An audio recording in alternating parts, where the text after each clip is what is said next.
Hi, everybody, and welcome. My name is Jana Deere Ernst, and I'm thrilled to have with me today Cindy Alfano, who is the registrar at Heartland Community College. And today we're going to be talking in our modularization series about transfer considerations.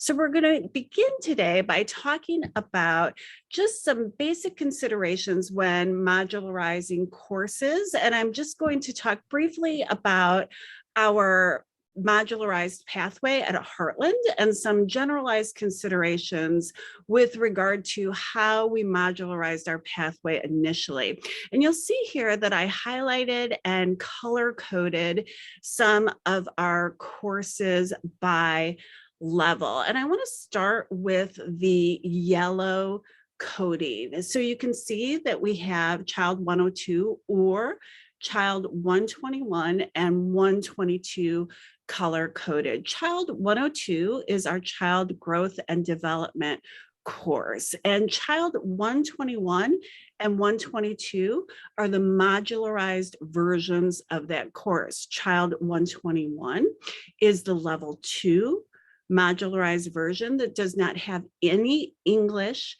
or writing prerequisites with that course. Child 102 does have English and writing prerequisites. And within Child 102 are all the level 2 and level 4 competencies that are included in that course.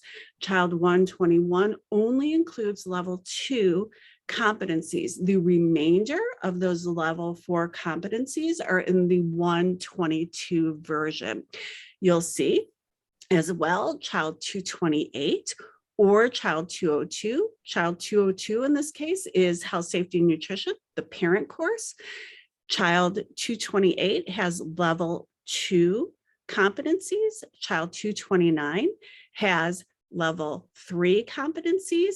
Child 202 includes the Health, Safety, and Nutrition level 2 and 3 competencies within that course. For those of you that know the Gateways level or the Gateways Health, Safety, and Nutrition competencies very well, you'll also know that there are level 4 competencies within those course that's also included in our practicum course, another course. One more example, Child 209 is our family and community course. Child 238 is the modularized version of that course that includes the level 2 competencies, again, without any English or writing prerequisites. And Child 239 includes the level 3 competencies of that course. Cindy is now going to talk about how equivalencies were mapped into our record system. So how those parent courses and the modularized versions were mapped into our system. So Cindy, to you. Great, thank you, Jana.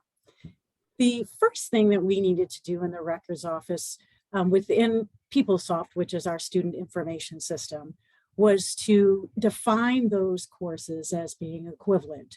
So that first example of the 102, the 121 and 122 then together are equivalent to the Child 102. So that was our first step. Then our next step was to incorporate those equivalencies into our degree audits. The degree audits are what our advisors and our students use, so they can have a sense of what is required in the program and also kind of track their progress through the program. So the 2 screenshots that you see here are the ways in which they are depicted for students and for staff.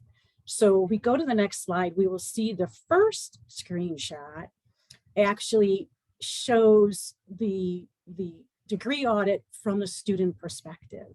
When they log into their student center, this audit will pull up and it lets them know that in this case, they can choose to take Child 105 or take 124 and 125 as equivalent to the 105. So students basically have 2 tracks, 2 ways to meet that requirement. The next slide shows the PDF of what the advisors use when they're working with students. they can print that off, they can save it, they can send it to a student. It is depicting the same information that we saw on the previous slide, but in a little bit of a different format kind of thing. So this is more extensive in that it also will include a complete list of their course history. And we're going to include a PDF of that, so you all will be able to see that. And to kind of finish out things from the record side, the last thing I want to kind of share is my deep appreciation to Jana to involve us in this whole process very, very early on when she began to modularize courses. That really allowed us to have a really good understanding of the direction that things were going, and then understanding and piecing together how we were going to make that happen for students and advisors on the records side. So kudos to Jana. We very much appreciate and love working with her.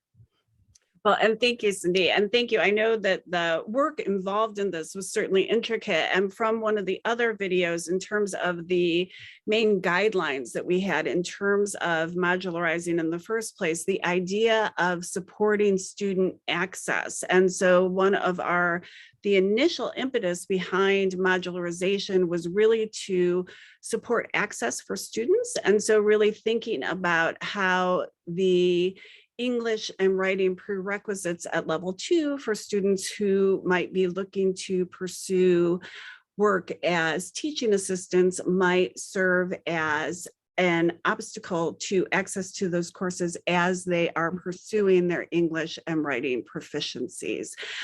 So with that, thank you so much for your time today, Cindy. If you have any questions at all, please feel free to contact Cindy or myself, and thank you again.